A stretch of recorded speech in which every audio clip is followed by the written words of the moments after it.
Après 8 ans d'absence, voici la 4e génération de la populaire camionnette intermédiaire de chez Ford, le Ford Ranger 2019. Bon, en ce qui concerne l'apparence du nouveau Ranger 2019, c'est évident que c'est pas mal mieux que c'était quand il a quitté le marché en 2011. En tout cas, c'est beaucoup plus moderne, mais ça demeure une camionnette. Si on s'entend là-dessus, on ne réinventera pas la roue avec le Ranger. Moi, ce que je peux peut-être déplorer, c'est qu'on a 2 configurations de cabine, c'est-à-dire une cabine allongée avec les fameuses petites portes suicides à l'arrière et le véritable, ce qu'on appelle le crew cab, ou en tout cas le véritable 4 portes. Mais quand on prend la version 4 portes, on a droit à une boîte de chargement de 5 pieds seulement. On ne peut pas avoir la boîte de chargement de 6 pieds. Ça, je pense que ça pourrait devenir un handicap. Mais, selon les dires de Ford, c'est toujours un véhicule qui s'adresse à des gens qui veulent s'en servir pour leur loisir ou comme camionnette de dépannage ou même au pis-aller. Au lieu d'acheter un SUV, bien, on achète un Ranger parce qu'on a en plus du confort et de la spaciosité d'un SUV. Bien, en même temps, on peut profiter d'une boîte de chargement. Ça, c'est selon les besoins de chacun. La présentation intérieure, là non plus, c'est rien de bien exubérant ou d'exaltant. C'est assez neutre, assez standard, je vous dirais.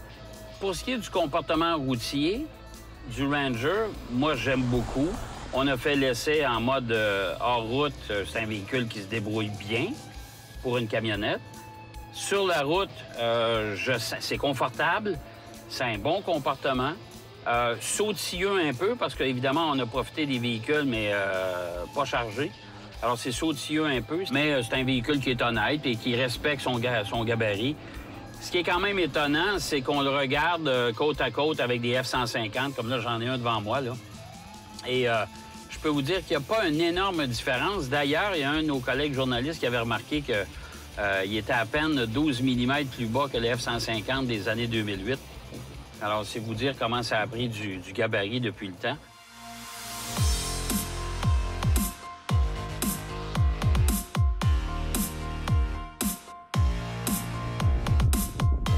Boîte de vitesse à 10 rapports, je suis convaincu qu'on a voulu faire ça. On a opté pour ce type de boîte-là, évidemment, pour minimiser la consommation de carburant.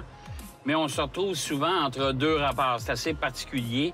En accélération ou dans des côtes, j'ai l'impression que de temps à autre, on se retrouve avec une boîte de vitesse qui ne sait pas sur quel pied danser. Alors ça, c'est un peu particulier. Moteur, évidemment, 4 cylindres, le 2,3 litres, c'est rugueux en accélération, mais heureusement, il n'y a pas de temps de réponse pour le système EcoBoost, pour les turbos. Et les accélérations sont quand même promptes, instantanées.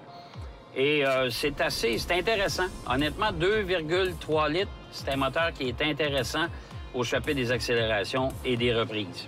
Oui, c'est un véhicule qui devrait plaire à beaucoup de monde. Pour l'instant, ce qui est certain, c'est que Ford a décidé de revenir dans ce segment-là pour la simple et bonne raison que c'est un marché qui est en pleine progression. Et compte tenu, bien sûr, de la vague écologique, on est obligé d'offrir des produits qui sont de moins en moins énergivores et le Ranger s'inscrit là-dedans.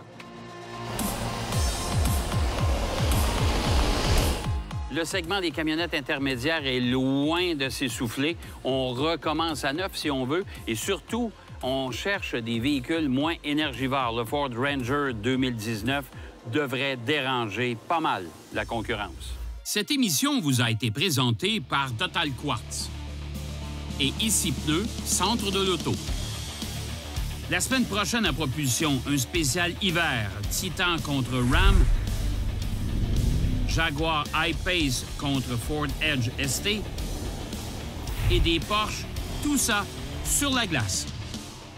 Aujourd'hui, dans ma collection, le Ford Ranger 1983. À son arrivée en 1982, le Ranger n'était offert qu'avec un seul choix de cabine, une cabine simple. On avait également comme moteur de série un 4 cylindres de 2 litres qui ne faisait que 75 chevaux. En 1983, on a également ajouté à la gamme un moteur 4 cylindres diesel Perkins qu'on offrait également chez Mazda, un moteur de 59 chevaux de puissance et qu'on a abandonné en fin d'année 1984 Probablement parce que ça manquait juste un peu de puissance. Du modèle de base complètement dénudé jusqu'à la version XLT qui se voulait la plus luxueuse.